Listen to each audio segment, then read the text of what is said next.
entire process was and how you ended up at the stage. So that's perfect. Thank you for sharing that.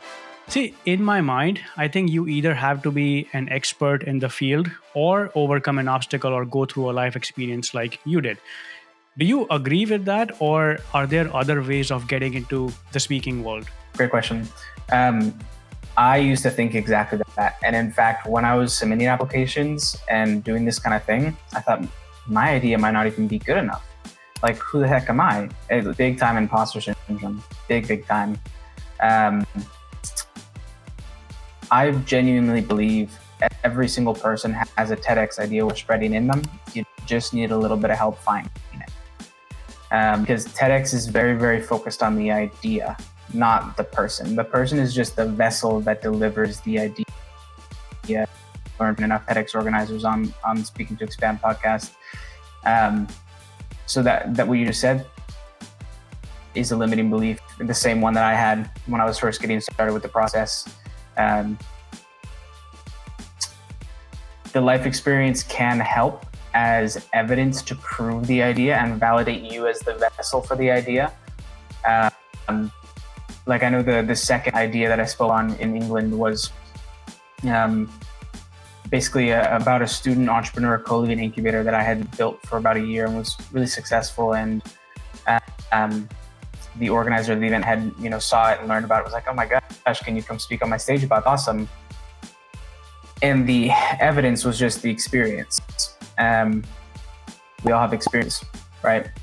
So it's just turning those into ideas that can then be given on the TEDx stage. Okay, correct me if I'm wrong. That TEDx does not pay their speakers, right? It is correct. Okay. So then in that case, what you are saying makes sense, that it is just a vessel for delivering your message. You get out the message out. But then if it's not a life story, let's say somebody has not gone through a life-changing experience like yourself, how can they make that TEDx platform, how can they utilize that to actually convert it into a monetizing public speaking gig as a career? Sure, great question. So you're saying if the person doesn't have a quote unquote life-changing story? Correct. Yeah, so I'd say first you got to find the idea. And there's a lot of different ways to do this. I know, I'll use an example of one lady I was speaking with.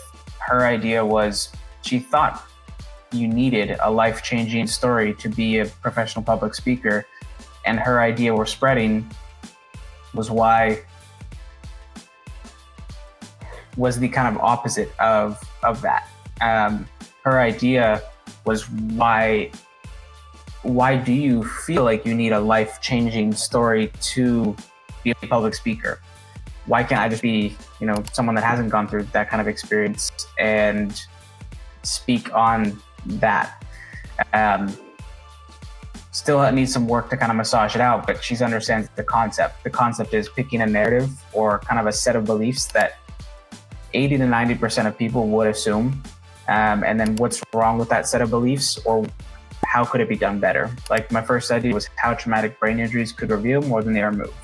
The narrative, I'm going to take a guess that you probably, if I ask you, hey, Sagar, do you want I'll give you a free brain injury tomorrow. You'd say, no, I'm okay. I don't want that, right? 99% of people would probably answer that way. My idea was, you might not want one, but here's how, if you do end up with one, you can make it one of the best things that ever happened to you in your entire life. So what's wrong with that narrative, or how it can be done better? That's kind of the framework that I use with, that I've kind of identified and seen with enough people at this point.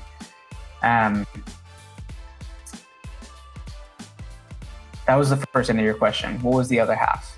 No, just that if somebody has not gone through it, how do you monetize that so you can continue speaking in that world and find different platforms and continue speaking that? Or I'll go on to the next part of that question that I wanted to ask you.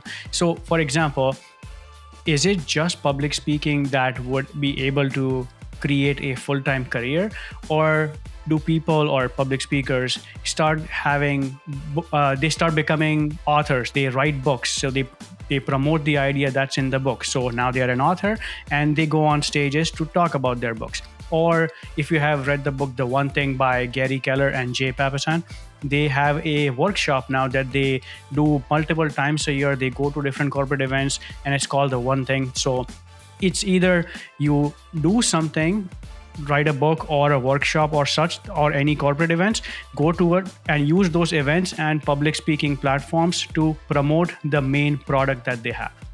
Is that how they monetize it? Yeah, so I'll tell you what I did first, and then what I kind of realized could be a possibility. So for me, after I did my first one, I started working as a salesperson for a mobile application development company, and we did 7 figures in business in our first 7 months. The sales funnel was LinkedIn outbound from me and the 2 other salespeople's LinkedIn accounts. 90% of the sales came from my LinkedIn account. Why was that? Simply because I had the photo of me on the TEDx stage with the letters in the background, and then in the featured section, the actual TED Talk, so if they wanted to watch it, they could. It's not a normal kind of SDR message. Someone's given a TED Talk, so they would see the photo, say, oh, kind of interesting. Let me open his message. Do I want to respond to his message? I'm not sure. Let me watch his TED Talk, then I'll decide if I want to respond. And I would get messages saying, hey, I don't normally respond to these messages, but you earned my ear for a chat. That kind of message was a very standard response. And then that became a sales call, and then that became business, right? So that was how we kind of, I don't want to say monetize the TED Talk, but monetize the credibility awarded to you as a TEDx speaker is more how I actually monetized it at that time.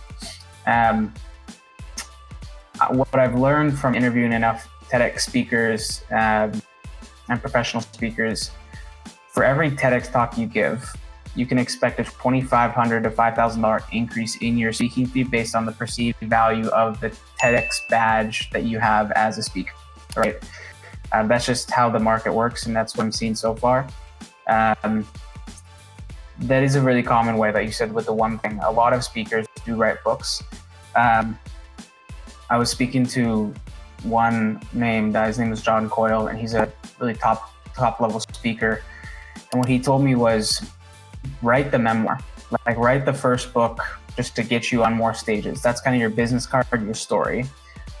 After your first book, that's, kind of a standard story book about you, maybe something whatever it is, that can get you a lot of speaking gigs. But there's kind of a ceiling for that. With that first book and all the gigs you're doing and the referral gigs, and maybe you have a LinkedIn outbound messaging sequence going to event planners and event organizers, that can get you to having gigs to about $25,000 as your speaking fee. But to pass that, you need what he called celebrity status. That might be because you are a celebrity, or it could be from a book. Like he was talking about other authors that, like you said, Gary Keller, people that have a book that it's such a well-known book, like Tim Ferriss, for example, that they get that celebrity status because of their book. When you have that, that's how you break past the $25K fee to around 30 to 50,000 to, and then at that point you're kind of charging whatever you want. But like old presidents that have been, presidents before, like that level of people, their fees are anywhere from $150 to sometimes even $200,000 for a speaking gig, right? So that's what you have to do to kind of pull those numbers. But to break into the 30 to 50,000, that's the kind of celebrity status by having a book that is like a 4-hour work week. The One Thing, one of those kinds of books is what you would need to break into those numbers. And that's why he's writing one right now, to break into those numbers. Hopefully that kind of answers your question there.